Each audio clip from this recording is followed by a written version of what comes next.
Donc, je vais démarrer avec l'introduction, puis un petit rappel anatomique, puis passer à la classification des traumatismes thoraciques.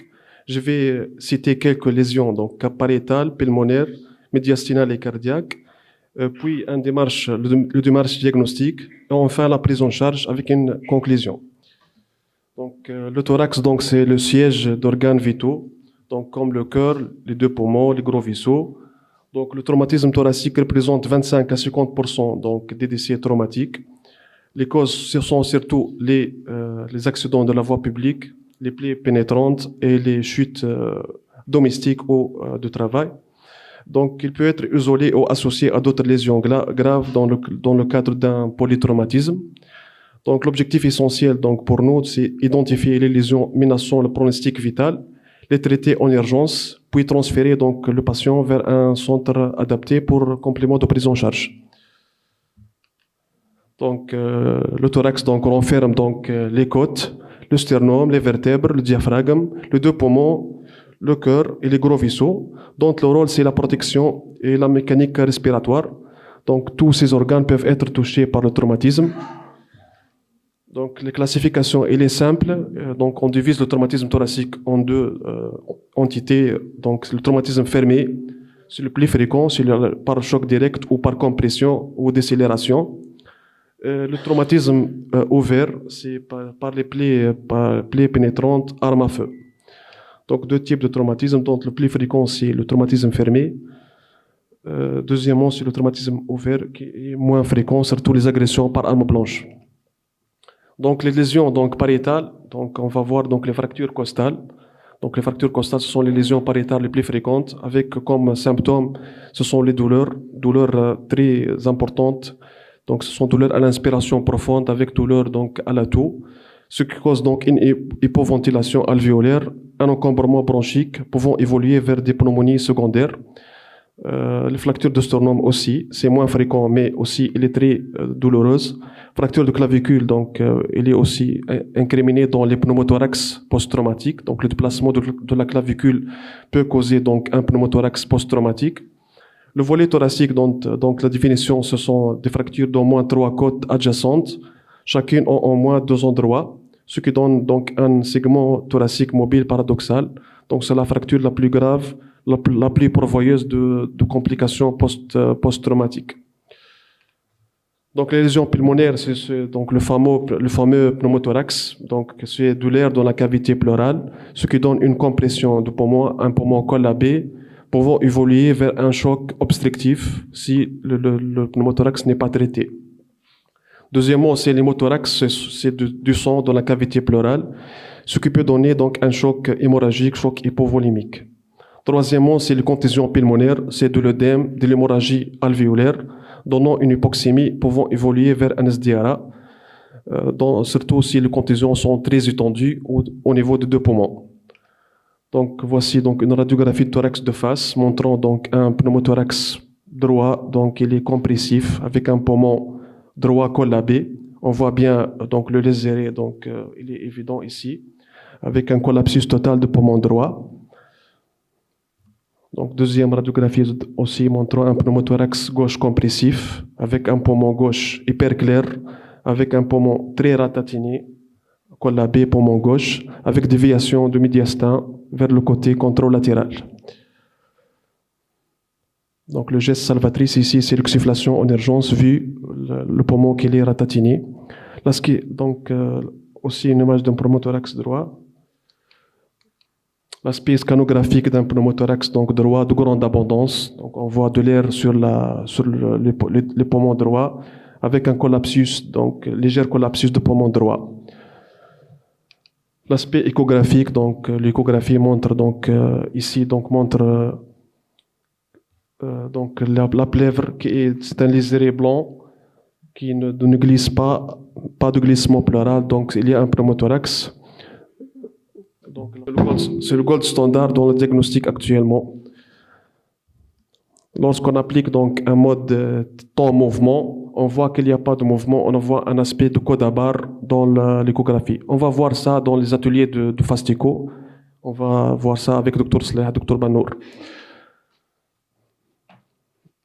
Donc, pour l'hémothorax, donc, on voit une radiographie thoracique gauche, montrant donc une opacité basale gauche, occupant l'hémichon gauche, le tiers inférieur de l'hémichon gauche, avec une lignée de damoiseau.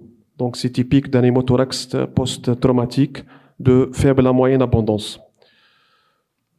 L'aspect échographique, donc, on voit ici, donc, l'épanchement est tout autour du poumon. Le poumon, il est collabé totalement, avec un épanchement de grande abondance.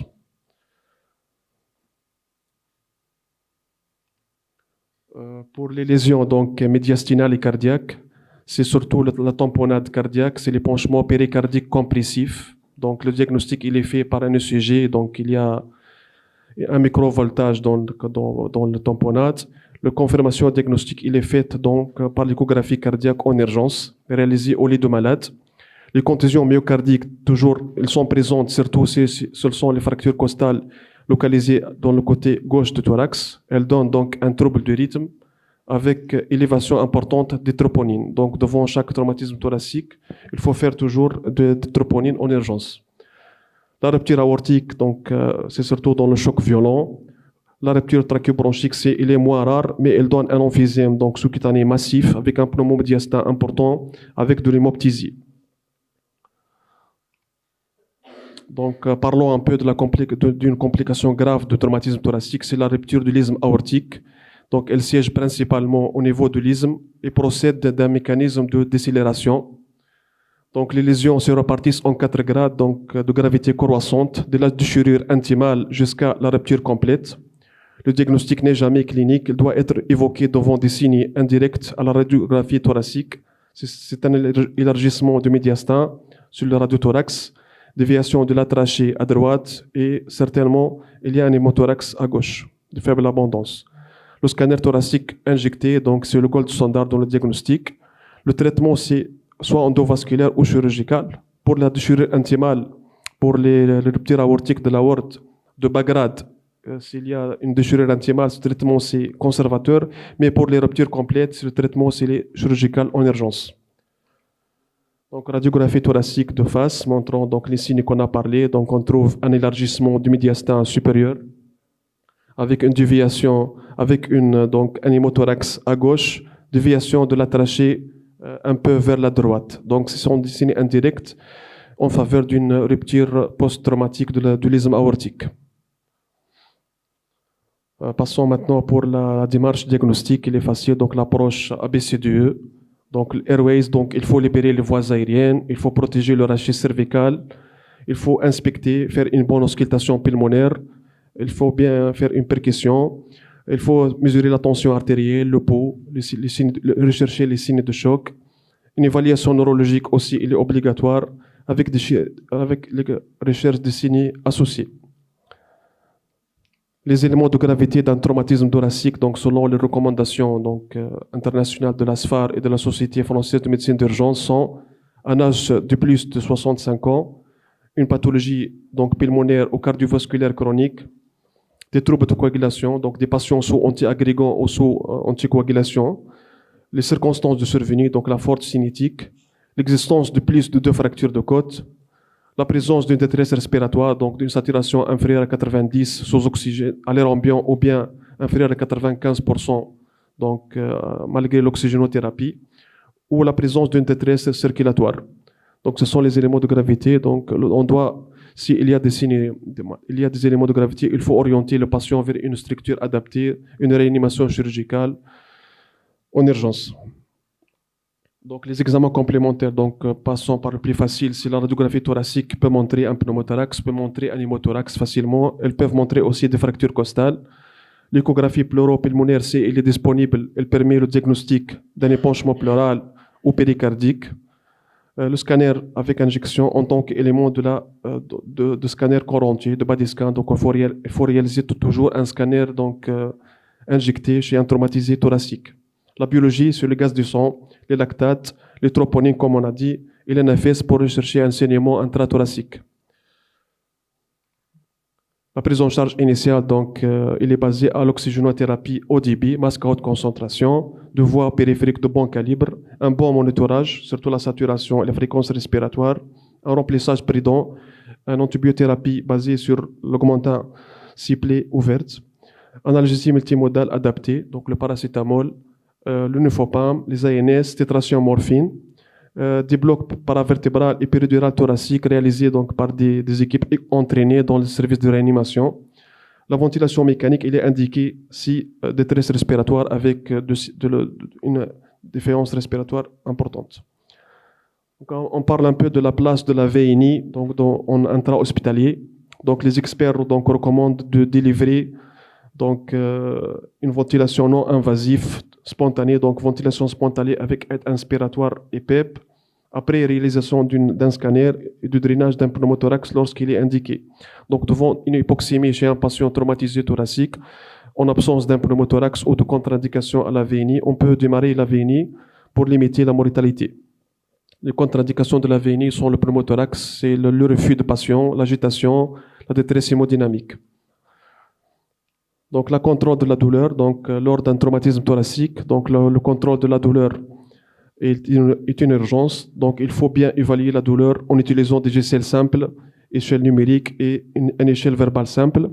La mesure de l'intensité doit se faire au repos, mais aussi lors de la toux et de l'inspiration profonde. En présence d'une douleur intense, une titration par morphine, il est recommandé, avec pour objectif le soulagement, avec une échelle visuelle verbale simple inférieure à 2. Donc la douleur, il faut la traiter, la douleur, avec les différents paliers de l'OMS, passant du paracétamol jusqu'à la tétration morphine, si les douleurs sont très intenses. Parlons un peu de l'analgésie péridurale thoracique. C'est une technique donc, de référence dans la prise en charge de la douleur du traumatisé thoracique, indiquée surtout dans les fractures costales bilatérales et le volet thoracique.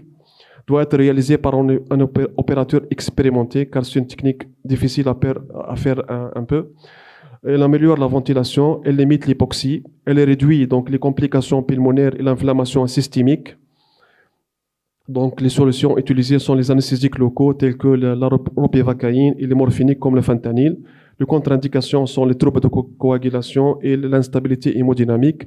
Donc, l'analgésie péridurale il est généralement réalisée dans les services de réanimation et n'est pas réalisée au niveau des urgences. Après l'hospitalisation au service donc, de réanimation. Donc, pour les gestes d'urgence, donc, devant un pneumothorax compressif, donc, il faut faire une décompression à l'aiguille ou bien à la branule simple au niveau du deuxième espace intercostal. Devant un pneumothorax complet, il faut drainer aussi. Devant un hémothorax avec retentissement clinique, il faut faire un drainage thoracique aussi. Devant une tamponnade cardiaque avec un aspect échographique typique de tamponnade, il faut aussi donc, faire une ponction péricardique. Et pour la rupture du l'isthme aortique, il faut donc adresser le patient à un centre de chirurgie cardiovasculaire. Donc, voici une image qui montre donc, le deuxième espace intercostal au niveau de la ligne médioclaviculaire. Généralement, c'est le site idéal pour la décompression en urgence. Donc, la ligne médioclaviculaire, la ligne perpendiculaire donc, à la médioclavicule pour faire la donc, décompression en urgence. Donc, l'indication de thoracotomie d'hémostase, lorsque donc, il y a un patient instable sur le plan hémodynamique avec un saignement important intrathoracique dans le drain thoracique, donc il faut adresser le patient à un centre de CCVT. Aussi, en cas de débit de drainage important avec un débit supérieur à, donc, à 1500 d'emblée et un débit supérieur à 200 cc par heure dès la première heure, ou bien un débit donc, supérieur à 200 cc par heure pendant les 3 heures, lorsque le débit de drainage est inférieur à 1500 cc. Donc, ce sont les indications d'une thoracotomie d'hémostase. C'est surtout un débit important du sang à travers le drain thoracique.